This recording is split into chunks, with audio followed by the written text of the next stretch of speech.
Suzy Crosby with Cottonwood Creek Farm. There's some cards you can pass out. And we are a dairy farm. We have goats, dairy goats. We raise registered Alpines. And we started our herd share rather by accident.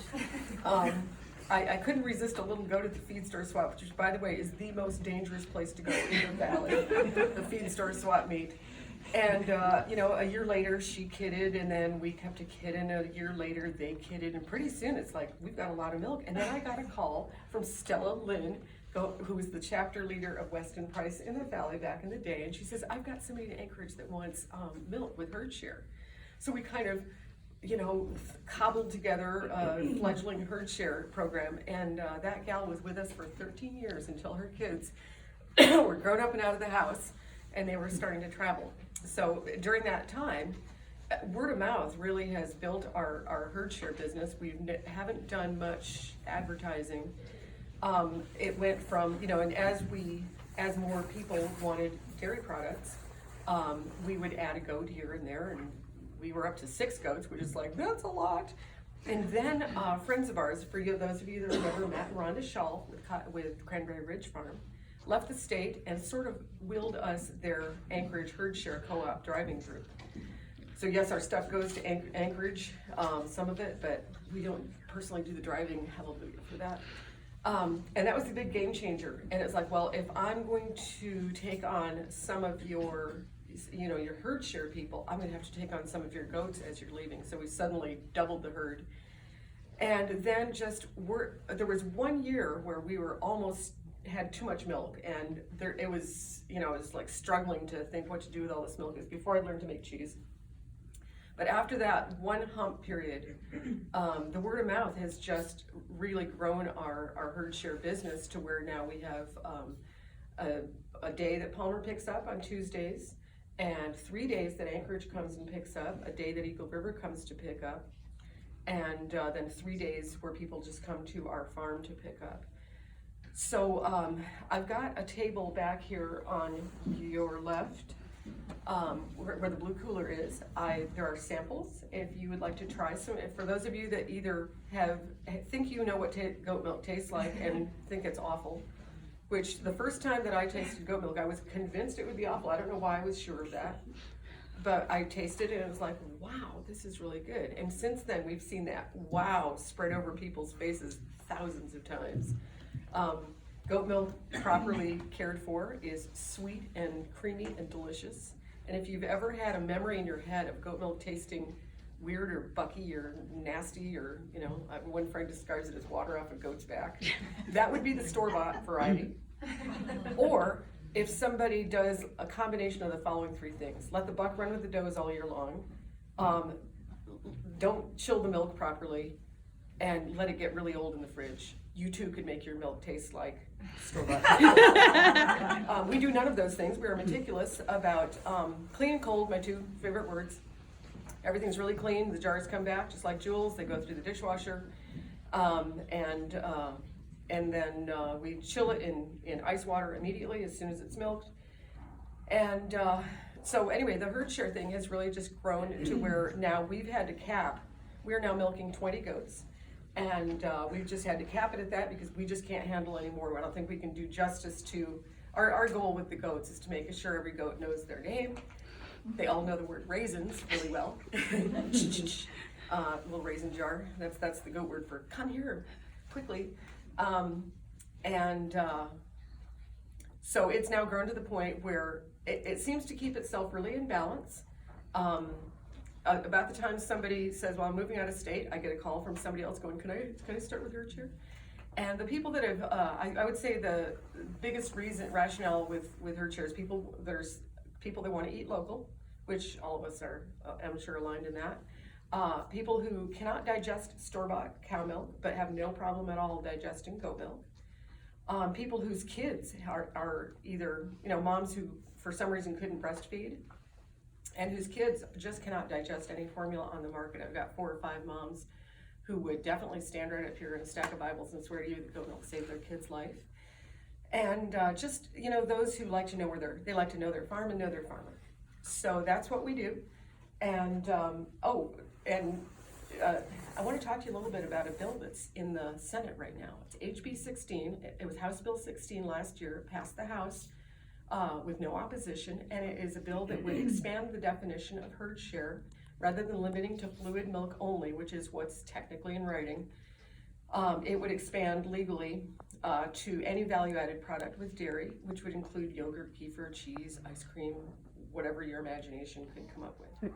I just want to speak on behalf of Suzy because honestly, like a lot of you maybe aren't familiar with the whole raw milk thing and people get scared when they think of it. More people have gotten sick and had problems from pasteurized milk than raw milk. So what we're talking about here is like there are very few people who do what Suzy does.